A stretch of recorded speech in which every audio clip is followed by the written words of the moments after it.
Alors aujourd'hui, bonjour les amis, une petite vidéo consacrée aux figurines NECA de 45 cm ou 18 inches ou encore un quart, puisqu'on est donc sur une échelle un quart. Et c'est donc une collection de figurines qui existe déjà depuis maintenant, je dirais, une bonne dizaine d'années, voire même un peu plus, puisqu'une des premières était John Lennon, que vous allez voir passer ou qui est déjà passé, qui était d'ailleurs une figurine parlante, comme celle d'ailleurs de Freddie Mercury. Et c'est donc depuis donc 12 ans à peu près que NECA développe cette collection de figurines en achetant un certain nombre de licences. Et je trouve en améliorant la qualité année après année, ceux qui les collectionnent ont dû le constater. Sont des figurines impressionnantes, hein, puisqu'on est sur du 45 cm. Des figurines articulées, donc pas des statues, on est sur du plastique dur, hein, du plastique PVC, mais avec quand même un peu d'articulation, un peu d'accessoires et la possibilité de prendre des poses assez sympas, d'avoir des effets parfois lumineux, parfois des effets sonores, et beaucoup de licences ont été donc acquises par NECA pour développer cette gamme de figurines, du Marvel, du DC Comics, un peu de jeux vidéo, et puis d'autres projets. Alors j'ai récemment, moi, fait l'acquisition du Hulk, qui est très impressionnant, puisque le Hulk à l'échelle un quart, il est vraiment très très balèze. Vous allez le voir dans une petite vidéo à la suite de cette galerie photo, mais je voulais déjà vous présenter à travers ces différentes photos les différentes licences développées pour cette gamme. Là, vous avez le pingouin qui, je trouve, est une très très belle réalisation. Il y a eu deux versions. Donc, parmi les personnages vraiment attendus dans les mois à venir, il y a la Catwoman qui a l'air assez magnifique. Vous allez voir des photos apparaître bientôt. Également, vous dire que sont sortis, bien évidemment, des personnages tirés des licences horreur comme Freddy Krueger, comme Jason Voorhees, du Superman, Deadpool récemment que j'ai personnellement acheté et qui est assez superbe avec énormément d'accessoires et très articulé. Les Tortues Ninja qui ont fait couler beaucoup d'encre parce que vous êtes nombreux à avoir essayé de les acheter et ça n'a pas été une mince affaire vu qu'ils ne sont pas officiellement distribués en Europe. Et puis arrive bientôt le T800 qui a l'air d'être une sacrée tuerie et qui a également un certain nombre d'accessoires. Personnellement, c'est une figurine que j'attends avec beaucoup d'impatience. Donc maintenant, petite présentation du Hulk 1 quart. Bonjour les amis, donc voilà, la présentation du Hulk dans la série des 18 pouces de NECA. Un Hulk qui mesure, j'ai pris le mètre, qui mesure pratiquement, enfin oui, qui mesure 60 cm. Hein, donc on est sur une échelle un quart, avec des figurines qui en règle générale sont des figurines qui sont plutôt à 45 cm. Hulk, il est plus balèze, hein, on le connaît Hulk, donc lui il fait 60. C'est vraiment un monstre, hein, vous allez voir, je vais être assez critique parce que les articulations, moi, franchement, pour moi, elles sont pratiquement inexistantes. Donc, je vais être assez critique, mais je lui reconnais une chose, c'est vraiment un monstre. C'est vraiment, c'est vraiment une créature très impressionnante. N'oubliez pas que Hulk est un monstre de toute façon, donc je trouve bien qu'on ait une réalisation où vraiment toute la monstruosité du personnage apparaît.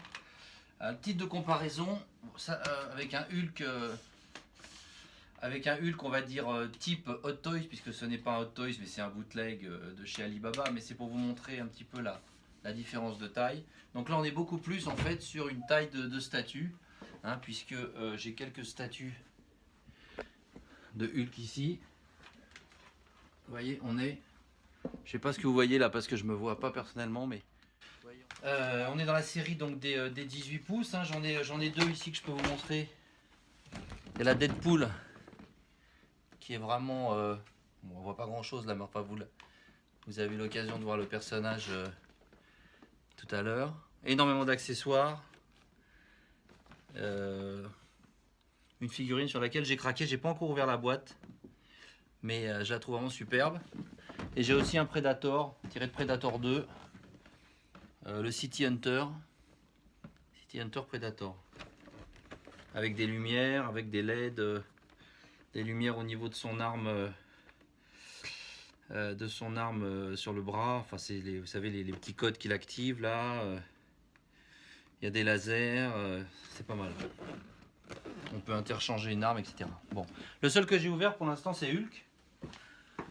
Alors vous allez me dire c'était pas difficile de l'ouvrir, pourquoi? Parce qu'il n'a pas de boîte. Tout simplement c'est une figurine qui est vendue sans boîte, ce qui est un peu dommage je trouve. Alors NECA n'a pas fait de boîte, peut-être de peur de l'abîmer parce que c'est vrai que c'est une figurine qui est très lourde. Du coup, c'est vendu uniquement avec une espèce de boîte en carton marron avec juste des attaches qui le tiennent à l'intérieur. Mais il n'y a pas d'art box en fait. Hein. Il y a juste ce qu'on appelle un peu l'insert, la boîte externe, enfin intérieure plutôt.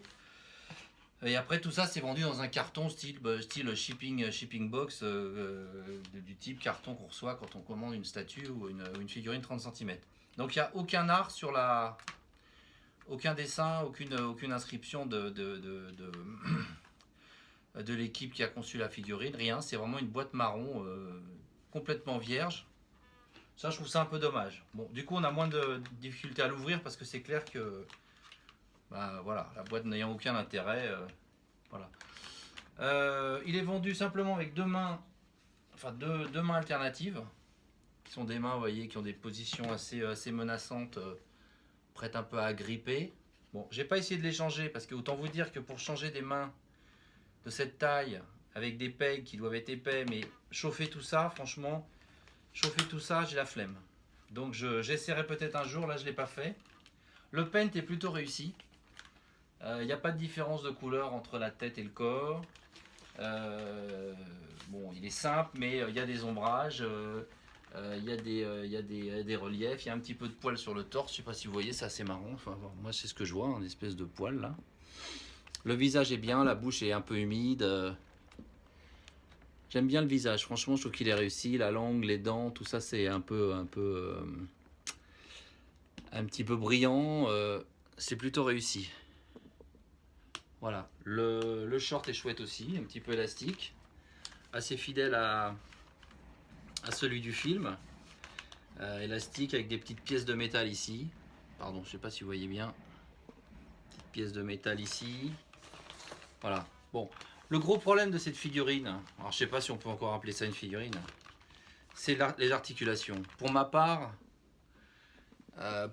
j'ai du mal, j'ai eu beaucoup de mal à l'articuler, même les coudes sont très très rigides.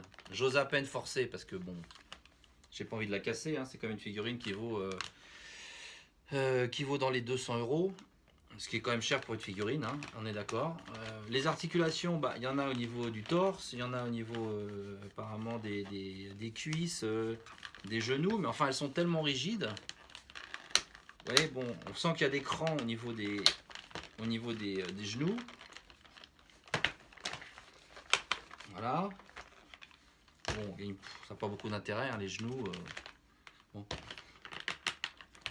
Au niveau des cuisses, franchement, on a beau forcer, il n'y a pas grand chose qui se passe et moi j'ai pas envie de forcer trop. Donc si vous voulez, c'est une figurine qui est pas du tout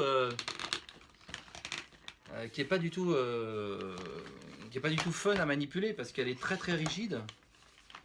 Les articulations sont rigides, on ne sait jamais si on est vraiment dans la bonne position. Ça c'est un souci parce que si vous voulez, même les épaules, très franchement, moi je sais pas comment c'est foutu. On a très peu de possibilités. Donc c'est une figurine où vous lui trouvez une pose sympa et puis vous y touchez plus parce que bah, elle n'est pas faite pour être manipulée. Elle est pas faite, ce qui est un peu dommage quand même pour une figurine, parce que le principe d'une figurine c'est quand même qu'on peut lui donner des poses et qu'on peut lui donner des... Bon. Donc ça c'est pour moi l'énorme point faible de ce Hulk. Sinon, bon, rien à dire au niveau de la couleur, au niveau des, voilà, les ongles des pieds, je vous les montre, ils sont assez marrants, ils sont un peu brillants.